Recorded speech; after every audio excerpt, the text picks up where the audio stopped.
Welcome to the Leading Yourself podcast. This is your host, Carolina de Arriba. I'm an HR professional, health and fitness coach, wife, mom, and above all things, a goal-getter. In this podcast, we're going to be digging into all things leadership, professional and career development, habits, and relationships. This is a podcast for those who want to become the best version of themselves. Those who have big dreams and are willing to embrace the journey and put in the work to achieve them. My goal is to share with you the tools, tips, and tricks to help you in your journey. So let's dig into today's episode.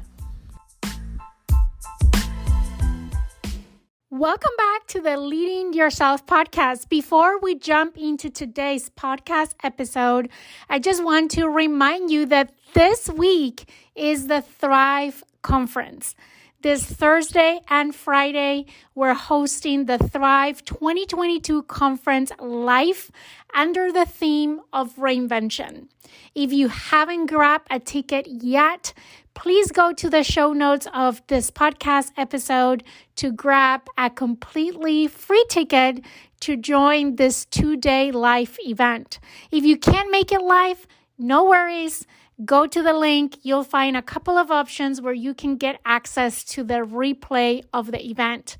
But let me tell you something. You want to be live for this event because we have an amazing platform on which you're going to be able to interact live with our speakers. And talking about our speakers, we have an amazing lineup of speakers, people that are mentors and role models, people that have influenced and impacted my life this year in ways that I'm extremely grateful.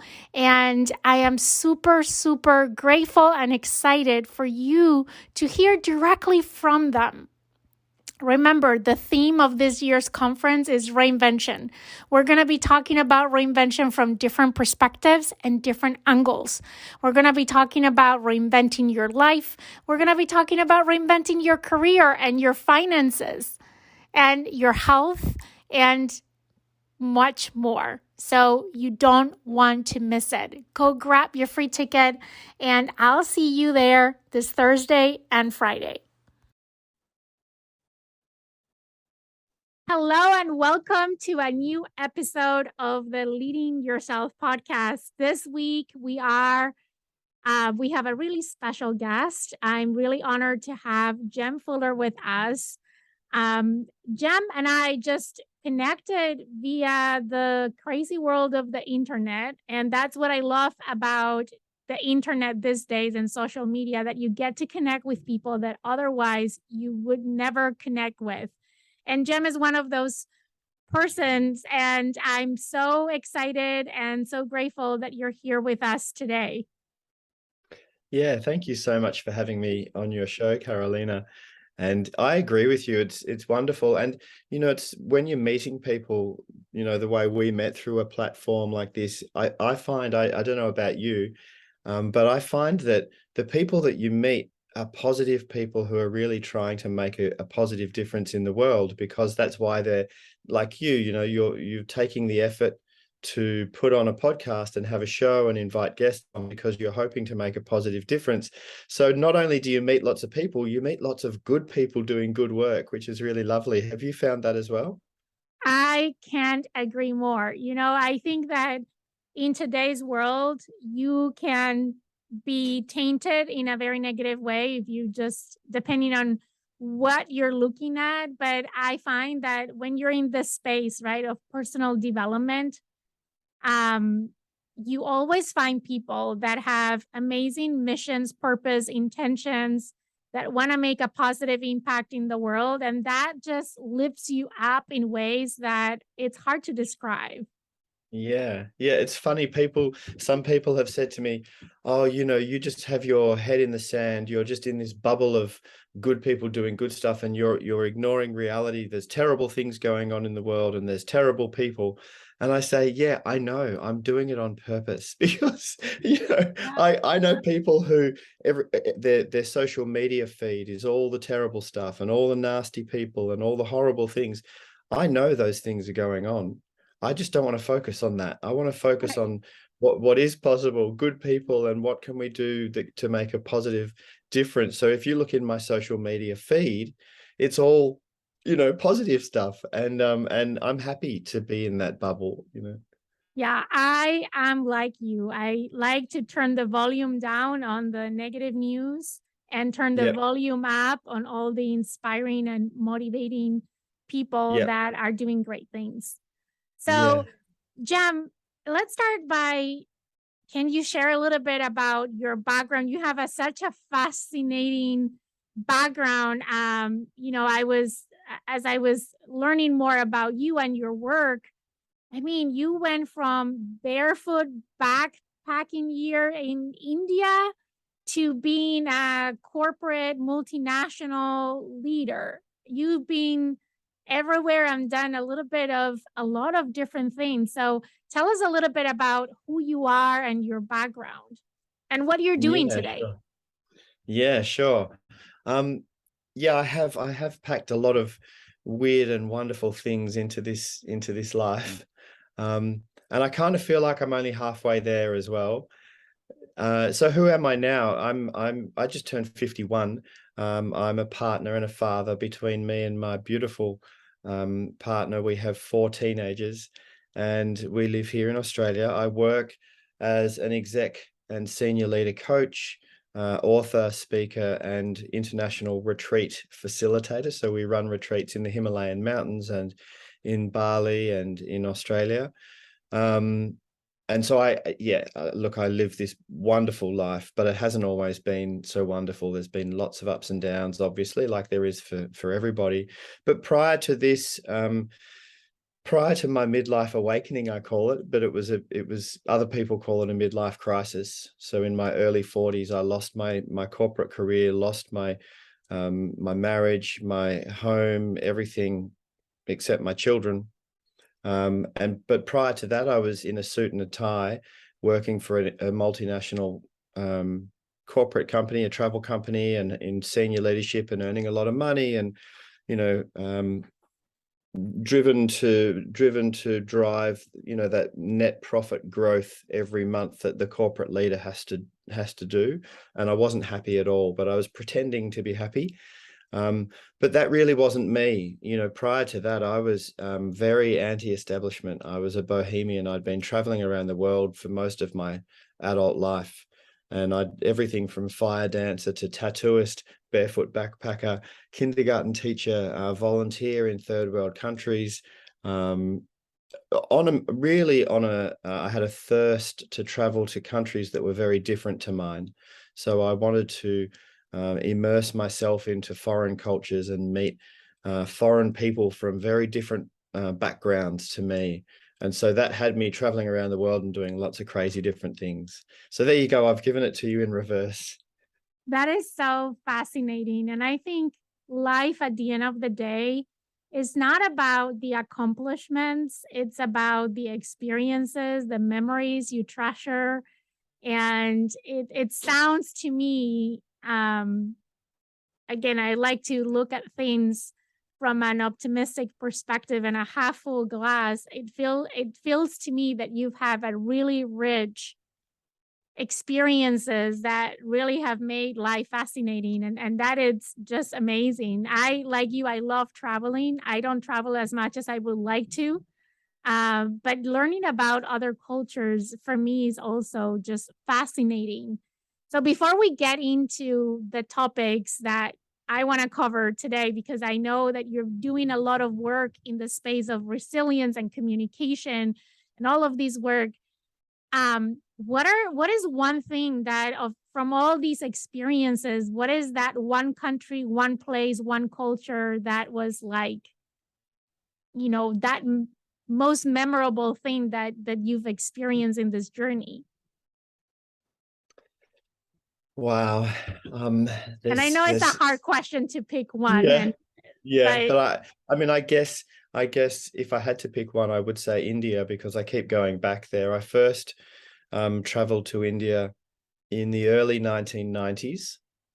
And yeah, and that's the one country, and particularly in the northwest of India, up in the Himalayan mountains, There's a region up there, and in particular a village called Naga, which is in between. It's where India pokes up on the northwest, and on one side is Tibet and one side is Pakistan, and India kind of is in between Tibet and Pakistan. And the Himalayan mountains up there are absolutely beautiful.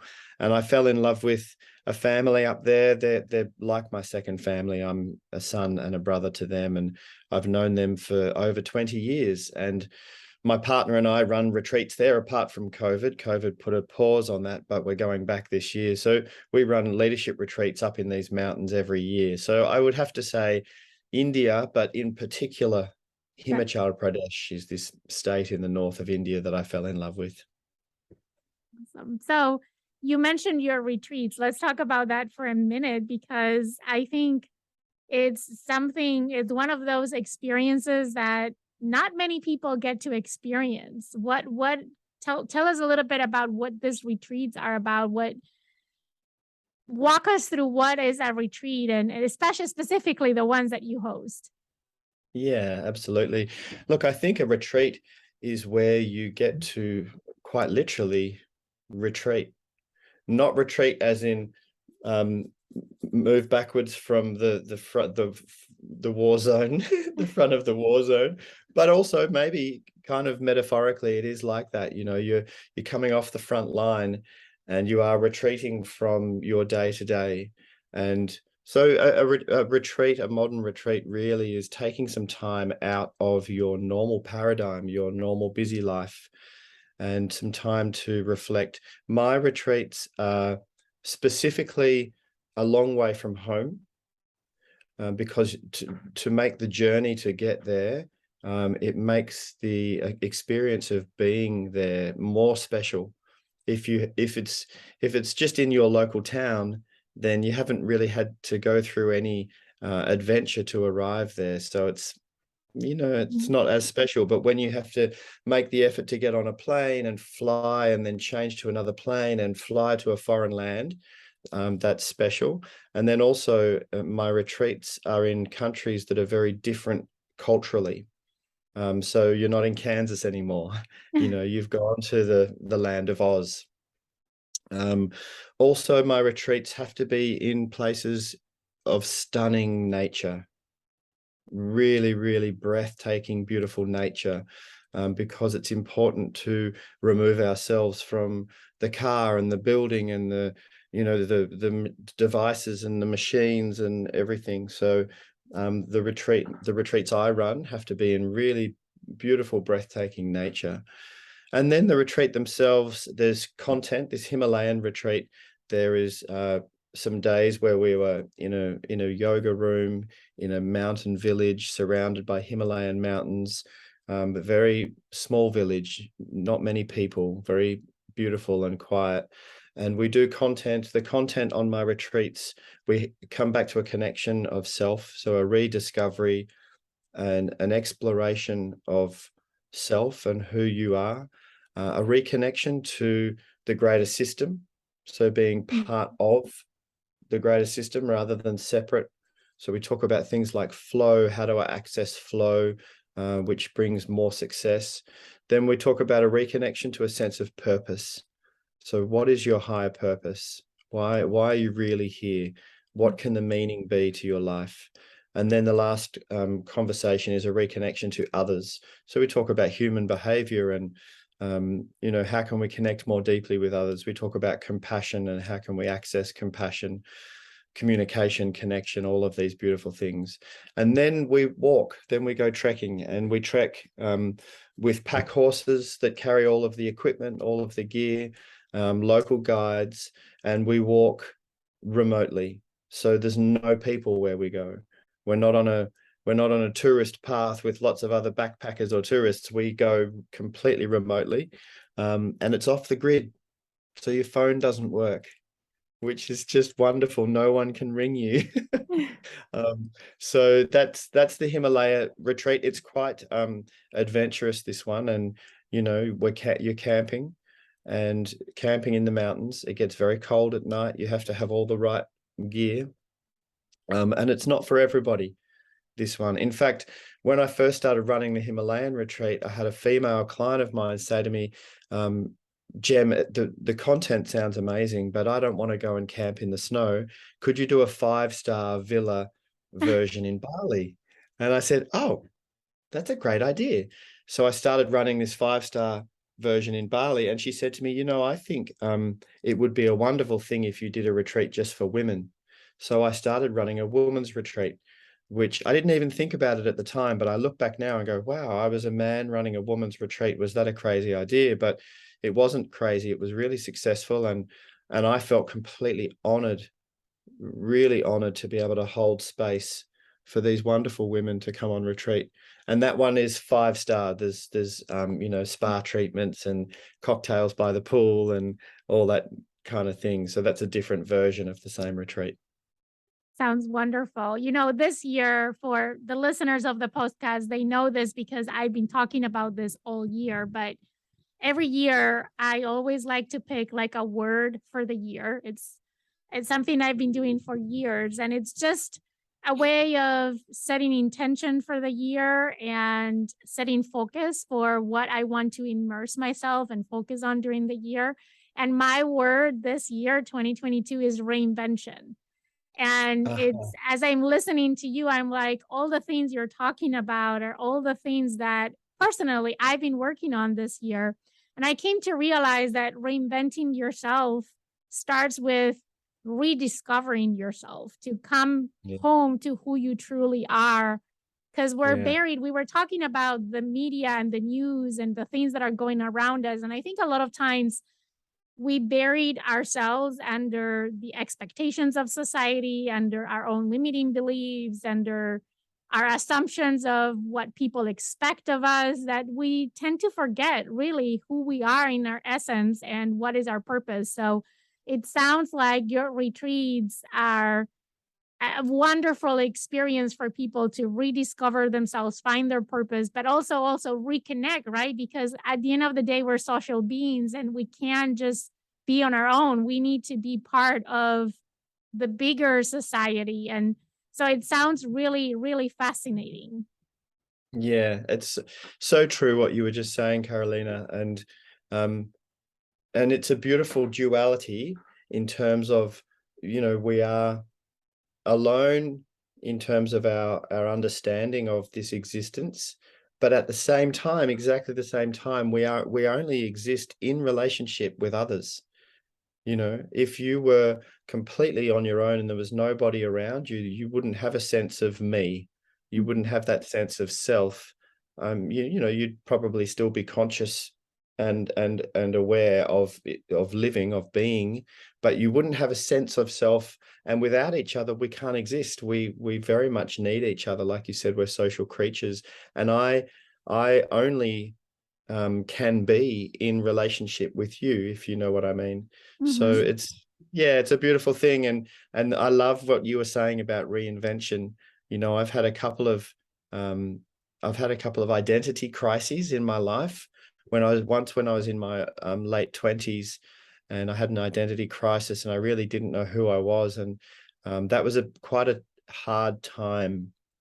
Um, and then I, spent years walking around Asia, mainly in the Indian subcontinent, India, Pakistan, Tibet, China, and Bangladesh, these places, to reinvent myself. And I found that it was an opportunity, an opportunity to think, who do I want to be? What sort of a person do I want to be? And really, and then the remembering part is remembering to your core values. What sort of values do you want to imbue and embody as you show up each day? So that was in my late 20s. And then in my early 40s, I had again an identity. It wasn't really a crisis. It was an opportunity to really remember my values again, and who I want to be, and what's my purpose in life, and how do I want to show up, and then really about how do I want to serve. It's not so much about me anymore. I've done all of this in my first half of my life, a lot of who am I, how does it all work, and how do I fit in here, and all of these questions. And now so much, it's like, it's okay, I know who I am now. That bit's fine. Now it's really, I'm more curious about how can I serve, how can I make a difference, and how can I connect with you, you know?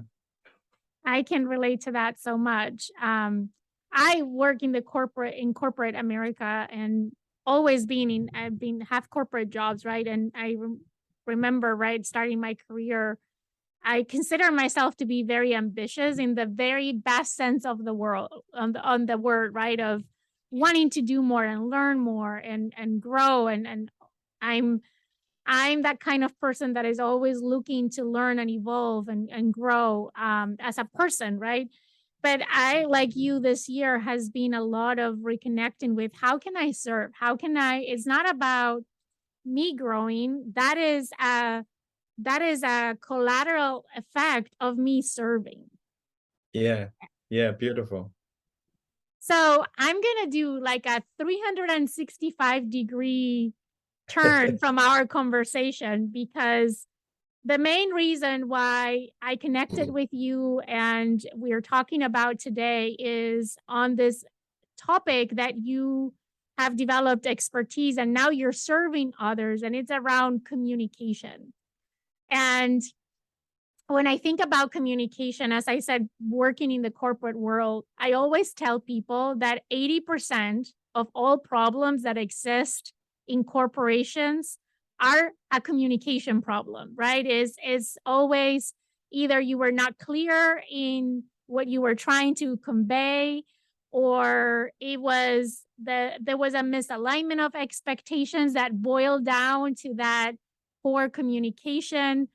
So when I think about the 80-20 rule, right, I'm like 80% of all problems we have can boil down to communication. And I want to hear your perspective on this as someone that has really invested in this area. Now you're serving and helping others to develop in this area of communication. What is your perspective on this? Oh, if I was in the room when you were saying that to a room full of people, I'd be going, yes, yes, what she said, what she said.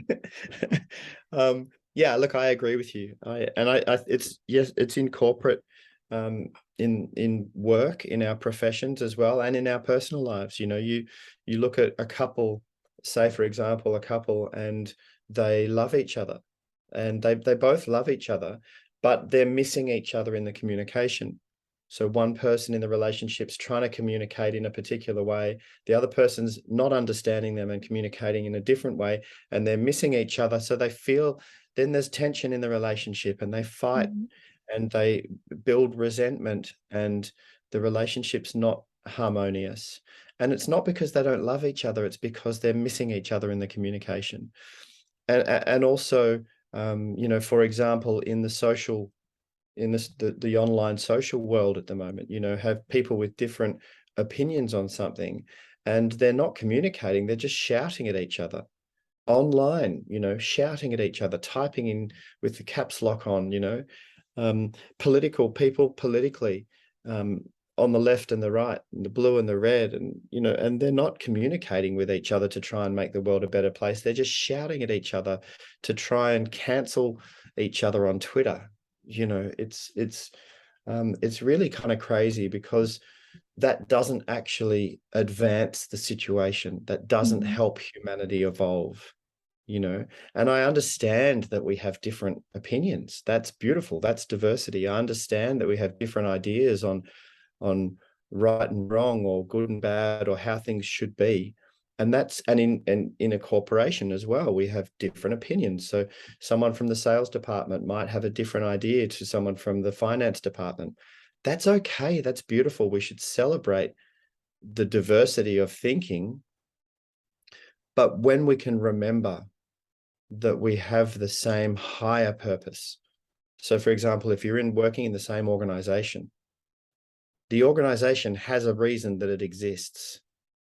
So let's come back to remember what we have in common, which is this higher purpose of the organization. So we're here to achieve this. So let's now work together and communicate effectively to come up with the best idea for the organization, not the best idea for me, not the best idea for you, the best idea for the organization.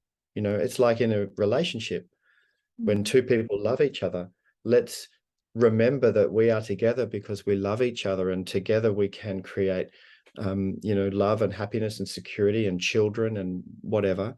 So let's talk about what's best for the relationship and come to each other and listen, and seek to understand. Or, for example, we live together in the same country with the same access to not the same access, but the same limitations of resources in this country. And we want this country to be a better place. So if you're pro this and I'm pro that, anti-vax or vax, pro-life, pro-choice, whatever, can we sit down, please, and seek to understand rather than just shouting at each other, because that doesn't help. So you see this, your 80-20 rule of communication. I agree with you. And I think it applies across all aspects of life, and even when you think about this, Carolina, even when you have an idea, to manifest that idea into reality, you can't do it without communication. Einstein could have had these amazing understandings of the physical universe, but if Einstein couldn't communicate those ideas, they would have amounted to nothing. So it's so much in the communication. Totally agree. And to that point, I am one of the books that have impacted me the most is The 7 Habits of Highly Effective People.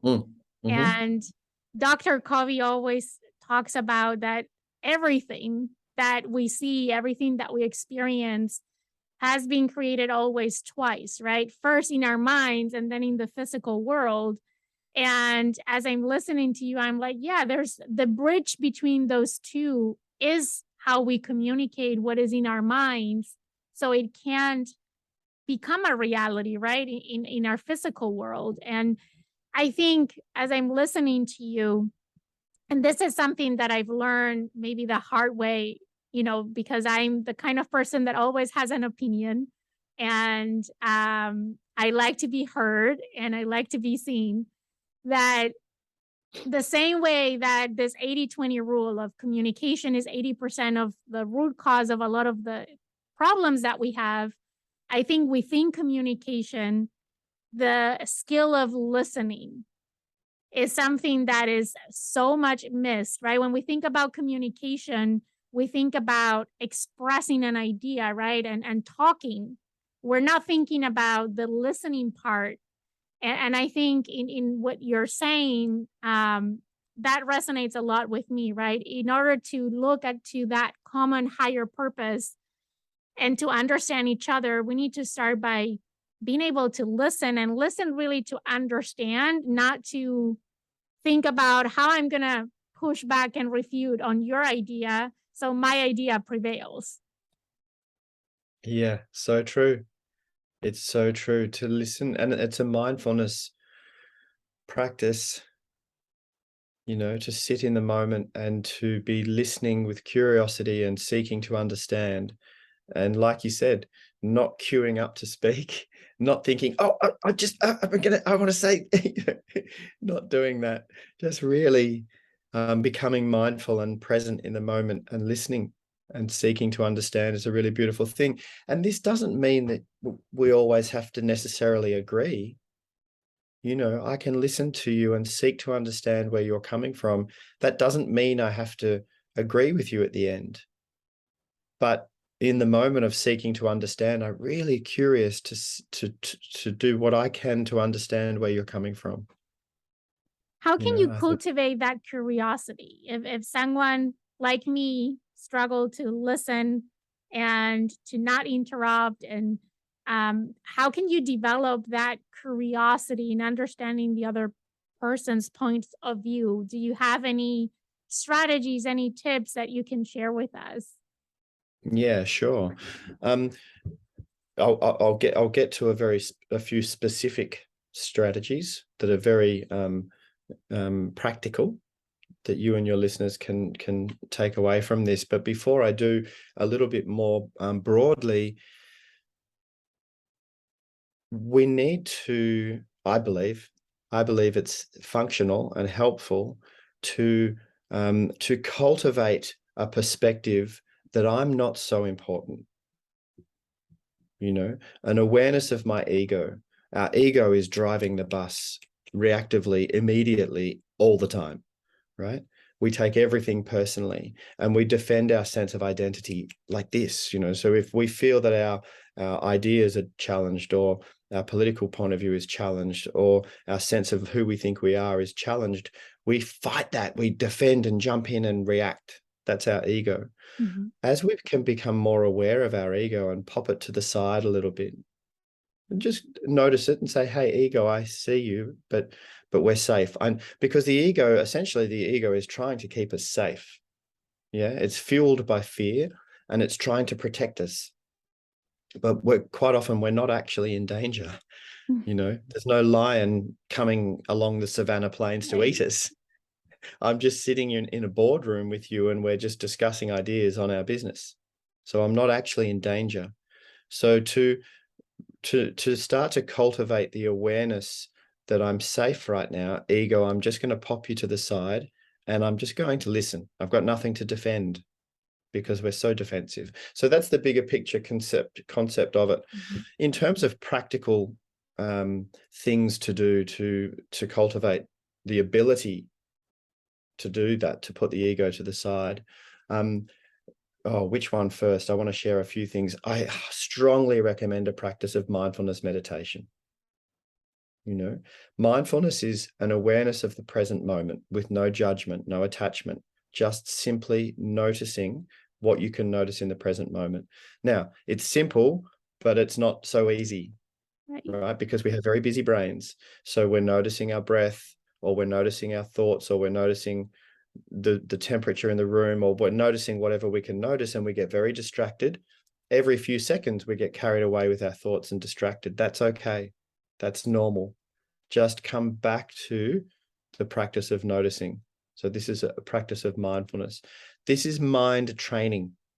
If you dedicate yourself to a daily practice of mindfulness, even just a few minutes each day, you get better at it. You are developing the ability of the mind to remain present and not attached, not defensive. So this is a practice that for me has been really powerful. Also, another thing, a practical thing, start to notice how quickly you form judgment to information that you hear. So whether that be if you're watching the television, if you're watching the news and you hear some news, notice how you have judgment immediately. Or if you're scrolling on social media and you see something on social media, notice how you see something and you go, oh, da, da, da, da, da, you have a judgment on it immediately, right? Or when someone says something that you have your idea, your judgment is immediate. Notice that. And if you can create a moment and pause in your mind, pause and just go, wow, how else could this be perceived? So I know I've got my idea on what's going on right now, but I'm just curious, how else could this be perceived? Right? And if you teach yourself to just stop and pause, take a breath and ask yourself, how else could this be? Then this becomes, again, it's a neurological practice, and you can start to notice how quickly you are judging and you have an opinion immediately on things. So this is just really a practical training to allow you to be more curious, more open-minded to other potential ways. Yeah, I love that because I always say at work, right? I firmly believe if we talk about a work setting, but I think you can apply this to other settings, right? That people come to work with the best of their intentions. People come to work wanting to do a good job. They don't come to work saying, today, I'm going to make your day miserable. Today, I'm going to argue with you. Today, we don't want that. That's not our intent, right?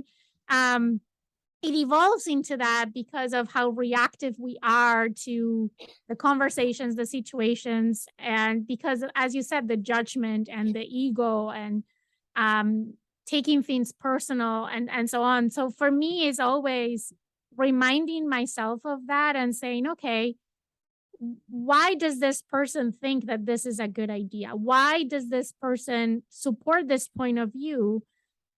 I'm sure there is a good intention behind it, So when I try to get to what is the intent behind, it helps me to be less judgmental, right? Because I'm not taking it from the point of view of just you're just doing it to make me look bad or Yeah. to put the opposite idea on the table that what I'm saying. But what is the intent behind? And I believe that in general people have good intents. Of course there's always exceptions, but um Yeah. and the Yeah. other thing that has been really helpful to me, and I think it relates to what you're saying, is setting intentions. So when I know that there's going to be a meeting or a conversation that I know it's going to become an argument, or where there's going to be really polarized points of view, or is with someone that typically I am more judgmental with for whatever reason, Yeah. I like to, like, 2 minutes before the meeting, like, set intentions and just start with saying, okay, for this meeting, this is how I want to show up. And I Yeah. think that just, it helps me to show up that way. But also during the conversation, I am more aware when there is a gap between what my intention was and how am I actually showing up. Yeah. Yeah, that's beautiful. I love what you said. It's fascinating listening to what you're sharing now. And I sound like you. When I say the same thing to my clients in organizations, I say, none of you get up in the morning and get ready to come to work thinking, how can I go and be terrible and horrible and make things go bad? None of you do that. You're all wanting to do your best. In fact, there's an acronym that we came up with in one of the organizations where I coach the executive team, and the acronym is API, Assume Positive Intent. So this is part of their culture now through the whole organization. They use this acronym, API, Assume Positive Intent. I love And that. you just reminded me of that. It's so true. And to have that intention, I think also it's very helpful to tell yourself going into these conversations or communications that might be a little bit, to tell yourself, I have nothing to defend. I have nothing to defend. It's okay.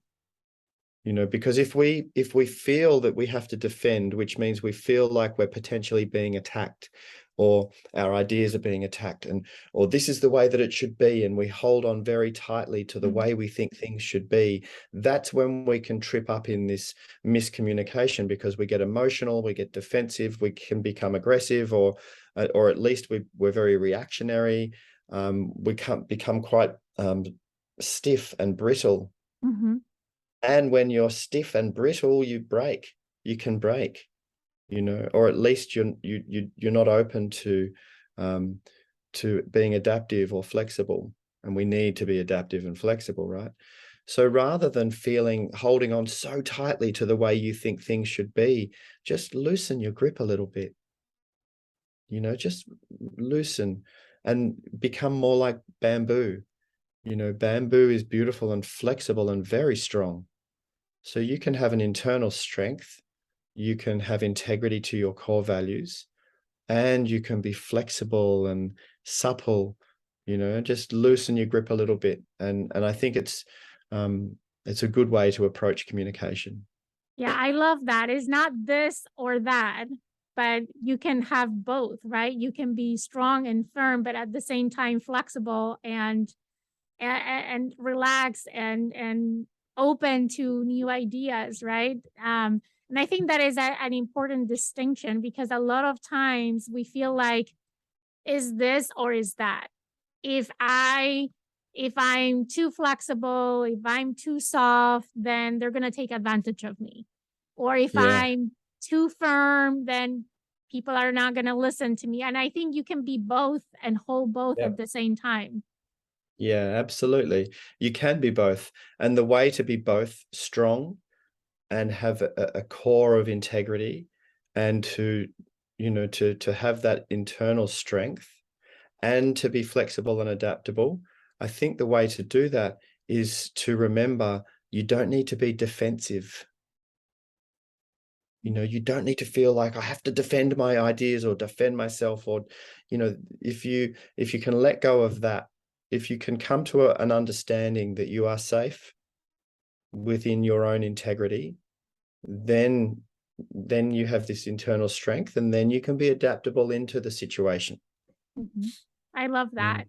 So, Jem, talking about communication, I know that you are working a lot in this space and you just publish a book and you're launching some courses online. Tell us a little bit about this book that you just published. Yeah, it's called The Art of Conscious Communication for Thoughtful Men. When I was first writing it, it was the art of conscious communication more broadly, and I was writing for everybody. And I had a book writing mentor here in Australia, Susan Pierce. And Susan said to me, Jem, you need to pick an audience. I love the manuscript, but it's very broad. You need to pick an audience. And she suggested to me, she said, I think men really need this book right now. And so I started writing it for men. I feel passionate about evolving, for men to evolve and to get better at communication. And I'm generalizing here, of course. But I feel passionate about this as well because, our young boys are born into a culture where they are indoctrinated with an old, outdated stereotype of, suck it up, man up, toughen up, don't cry like a girl. Can you believe we tell our boys that? It's ridiculous. But we're teaching these boys that they can't be emotional or vulnerable, and through this patriarchal system, and that they need to dominate. To be a man, you have to dominate, and all of these terrible ideas, which I understand were valid in the past, but they're not valid anymore. We need to evolve, and I think really now, and I believe that most men are wanting to be able to be emotionally connected and expressive and communicative and love and listen to their partners and to each other in the workplace and not dominate, but we don't teach our boys how to do this.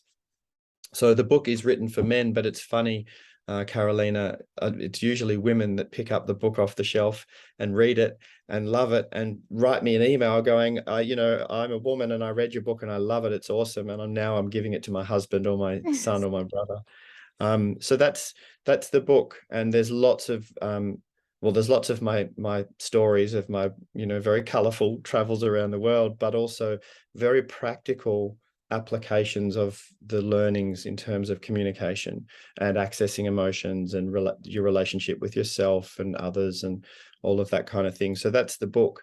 There's also, for people who want to get a bit of an idea of me, there's a TEDx talk that I did as well. I was asked to do on communication, and it's only a 10-minute watch, so it only takes 10 minutes out of your time. But I think there's some ideas in there that are worth sharing as well. So if you And we'll put the link on the show notes of the podcast episode so everyone can check out the tech talk. But also we'll put the link to the book for anyone that wants to grab a copy and learn more on this topic. Yeah, awesome. And we've just put together, I've got a team that have been helping me build a course for leaders in the corporate world, and it's specifically on communication for the modern leader and communication post-pandemic communication, because a lot of things have changed and a lot of the way that we do things has had to change. Communication, we've had to find new ways to remain connected with each other through restrictions and isolation. And even as we come back into the workforce, into the workplace now, times have changed. People are noticing times have changed, and it's a different world now. So how do we communicate effectively? How do we create engaged teams of people who really feel that their work is meaningful and that they're as a part of a collective to create something in the future that is worthwhile? How do we communicate that and have people expanding into their potential? So we've created an online course for that. And if people are interested to find out about that, I'll give you the link for that as well. Yeah, that is fascinating. And again, being in the corporate world, I live that every day, right? It's been like, I think there is a before and after the pandemic when it comes to ways of working. And I think that is not only about the ways of working, but again, if communication zooms up for 80% of all the issues that we face in the workplace, it has to be at the heart of the new ways of working as well. We can't expect to communicate in the same way that we used to now that we're working in a completely different world. We're more hybrid work, more global teams. We have realized that, we did our work from home. So now we can work from anywhere. And that means that you have more diversity in teams. You are in more global calls. More calls are virtual versus in person. And I think that has had positive and negative impacts into the way people feel a sense of belonging into their teams and their companies, but also just in the sense of engagement and productivity and the amount of potential misunderstandings that can happen because of those gaps in communication. Again, because we're not in the same room. And it's easy to make assumptions on, oh, I already communicated that, or we already talk about that. But it resonates differently when you're using different communication channels. Yeah, it's so true. So true. And, so much of effective communication when we're in the same room together is nonverbal, you know, and very subtle, Yes. because we've got six senses, and it's what, not just what you hear, but what you can see and what you can feel in the room, even what you smell. And there's so much of communication that is more than just the words, right? So because we're having to communicate remotely, that presents a whole bunch of new challenges, right? Yeah, a lot of times sometimes you can see the other person. Now more people are using video conferencing, but there's also like Zoom or Teams fatigue, and people Yeah. are not in the cameras, or you only see an extract, right? You don't see the full person. You're not seeing all the body language when you're communicating virtually. And I mean, I can't remember what the numbers are. You probably know better than I do, but I think 55 to 60% of the communication is nonverbal. Yeah, that's right. Something like that. Yeah. Yeah. So can you share from this course one little nugget, one thing that listeners can walk away and say, "Oh, that is an interesting point that I can try tomorrow to be more effective in my communication." Yeah. It starts with you. Improving your communication starts with your communication with yourself. And this is something that we overlook, but I believe it's the start of it, because the way you communicate with yourself, your self-talk, very much flavors your relationship with self, and your relationship with self is very much flavors the quality of your mind. If you Mhm. are someone who is self-loathing, say, down that end, and when you are alone and you look at yourself in the mirror, you use horrible words when you talk to yourself. You look at yourself and you think, oh, you're disgusting, or you're hopeless, or you're no good, or we cuss. We use terrible cuss words when we're talking to ourselves. That affects your relationship with yourself, and your relationship with yourself is the quality of your mind, and your experience of everything is in your mind, Mhm. right? We We don't receive see the world information. as it is, we see it as we are. Right? So if the quality of your mind isn't great, your version of the world isn't great. And your version of other people, which you see other people, you have a projection of people in your mind. And so your relationships are not great with others if your relationship with yourself is not great. So I believe it starts internally with you, and to start to be aware of the quality of the communication with yourself. And we can be much more kind.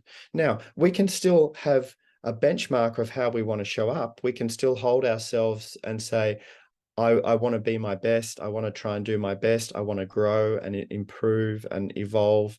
and I want to strive to be great. You can still strive to be great, but you can coach yourself up, not down, rather than saying, oh, you idiot, you terrible person. Say, hey, come on, I believe in you. You can do better. Right. So to talk to ourselves positively, I think, is a good start. Yeah, they say that the most important story that you've ever will tell is the one you tell to yourself, right? Like that Yeah. self-talk is Yeah. is so important and we underestimate it, right? We always are Yeah. focusing outwards where, any work that we do in becoming better, a better leader, a better colleague, a better partner, it all starts with us. Yeah. We So can't true. expect anything to change around us if we're not willing to take the first step and be the first ones to change and be precursors of the change that we want to see around us. Yeah. So chapter 1 in the book is it starts with you. I love it. Jem, it's been amazing to have you here today. I really appreciate your perspectives on all these amazing topics. Communication, I think, as I said, it's foundational to anything that we do, in personal relationships, at work, in how we interact with the world. So thank you so much for being here today. Before we break up for the podcast today, can you share with the listeners how can they contact you, or where can they find you if they want to learn more about your work and connect with you? What is the best way? Um, look, the best way, the hub of everything is the website, which is jemfuller.com, Jem with a Jem, jemfuller.com. And obviously on all the socials, I'm Jem Fuller if you want to follow me there. The TEDx talks there for you to look at. My book you can get anywhere. If you prefer Amazon or Booktopia or my website or however you want to do that, that's fine. But perhaps I could offer your listeners a gift, if that's okay with you. That would be I have a great. I have a mindfulness meditation course. It's mindfulness made easy. It's 10 modules, and you can download them and keep them forever and listen to them over and over. But it's an introduction to mindfulness meditation, and I'm hoping that it makes it easy for people. And the course, I would like to offer your listeners the course for free. So if they go to my website and go to my online courses and find the meditation course, when they go to the checkout page, just pop in the coupon code Spring Gift as one word. So Spring Gift, and then that'll make the course free for you and you can download it and keep it forever. Thank you so much for that. What an amazing gift. And we'll make sure that we put all the link and the details also on the show notes of the podcast. So everyone listening today can take advantage of this amazing gift. Thank you so much, Jem. It's been a pleasure having you here in the podcast. Yeah, thank you so much for having me on your show, Carolina. I really appreciate it.